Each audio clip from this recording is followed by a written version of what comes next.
আজকের ভিডিওতে আমরা চমৎকার দুইটি অটো কাট চার্জিং সিস্টেম দেখব। অর্থাৎ এই সার্কিট দুটি কিন্তু ব্যাটারিকে 12 ভোল্ট ব্যাটারি বা 24 ভোল্টের ব্যাটারিকে ফুললি অটো কাট করতে পারে।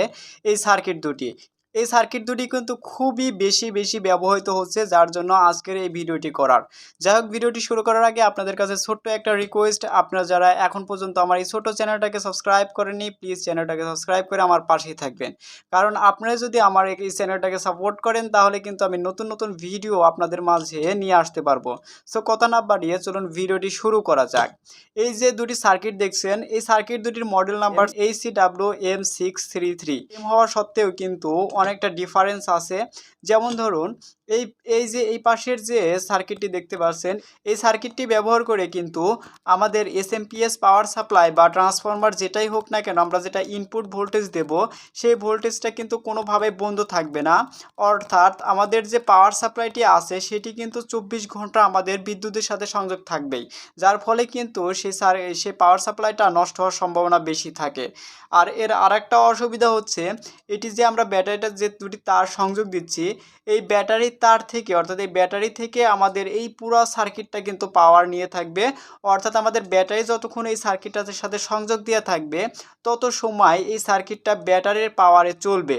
ফলে আমাদের ব্যাটারি চার্জ কিন্তু আস্তে আস্তে ড্যামেজ করতে থাকবে। অর্থাৎ এখানে খুব কম পরিমাণ কারেন্ট টানলেও দীর্ঘদিন বা দীর্ঘ সময় থাকার ফলে কিন্তু অনেকটাই চার্জ এই সার্কিটটা খেয়ে নেবে বা এই সার্কিটটা লস করবে।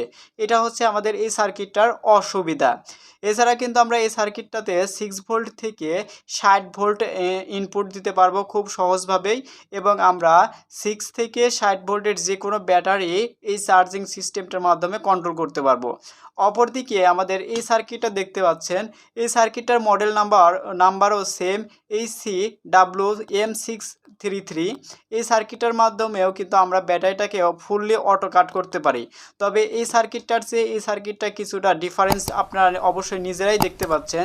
এখানে একটা বড় টাইপের রিলে ব্যবহার করা হয়েছিল, কিন্তু এখানে একটা ছোট টাইপের রিলে ব্যবহার করা হয়েছে। এই সার্কিটটাতে কোনো প্রকার ট্রান্সফরমার নেই, কিন্তু এই সার্কিটটাতে একটা 12 ভোল্টের ট্রান্সফরমার দিয়ে দিয়েছে। আর এই সার্কিটের মাধ্যমে কিন্তু আমরা খুব সহজেই যে আমাদের পাওয়ার সাপ্লাই বা ট্রান্সফরমার থাকবে, সেটি কিন্তু সরাসরি বন্ধ হয়ে যাবে।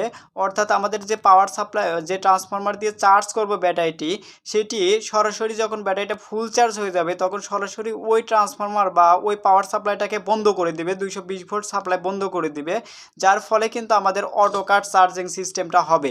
আর এর দ্বিতীয় যে পজিটিভ দিক, সেটি হলো আমাদের এখানে 220 ভোল্ট ইনপুট দেওয়া মাত্রই এই যে এখানে যে ছোট্ট ট্রান্সফরমারটা দেখতে পাচ্ছেন, এই ট্রান্সফরমারের পাওয়ার নিয়েই কিন্তু এই পুরো সার্কিটটা চলবে। ফলে আমাদের এই যে ব্যাটারি থেকে, এই সার্কিটটা যেমন ব্যাটারি থেকে চলতো, কিন্তু এই সার্কিটটা তখন ব্যাটারি থেকে চলবে না। ফলে আমাদের ব্যাটারির চার্জ কিন্তু এই সার্কিট দ্বারা লস হবে না। এতটুকুই আমাদের এই সার্কিট এবং এটার মধ্যে ডিফারেন্স। এর ফলে কিন্তু এই সার্কিটটা দিলে পরে অবশ্যই এই সার্কিটের তুলনায় এই সার্কিটটা কিন্তু অনেক ভালো পারফরমেন্স দিবে। এছাড়া এই সার্কিটের মাধ্যমে সেম আমরা 6 ভোল্ট থেকে 60 ভোল্ট পর্যন্ত ইনপুটে দিতে পারবো, এবং 6 থেকে 60 ভোল্ট পর্যন্ত যে কোনো ব্যাটারি আমরা অটো কাট সিস্টেম করতে পারবো। কিন্তু এই সার্কিটটা ব্যালেন্স হবে না। আমরা যদি লিথিয়াম আয়নের ব্যাটারি বলি, যে ব্যাটারিগুলো সেল থাকে 3.7 সেল, ওই সেলগুলো যদি ব্যবহার করে থাকি, সে থেকে চার্জ করতে পারবো, কিন্তু ব্যালেন্সিং করতে পারবে না। এই দুইটি সার্কিট সেম। সো এই দুইটি সার্কিটের মধ্যে পার্থক্য আশা করি আপনারা এখন আইডেন্টিফাই করুন যে আপনাদের কোন সার্কিটটি প্রয়োজন হবে এবং কোন সার্কিটটি ব্যবহার করলে আপনাদের ভালো হবে। আর এই দুইটি সার্কিটেরই কিন্তু আমাদের এই চ্যানেলের রিভিউ আছে। আপনারা চাইলে আই বাটন অথবা ডেসক্রিপশন বক্স থেকে ঘুরে আসতে পারেন এই সম্পূর্ণ ভিডিওটি দেখার জন্য।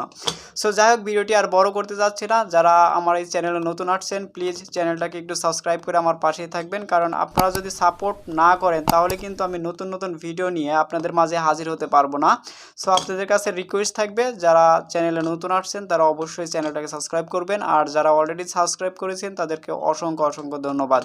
সবাই ভালো থাকবেন, সুস্থ থাকবেন।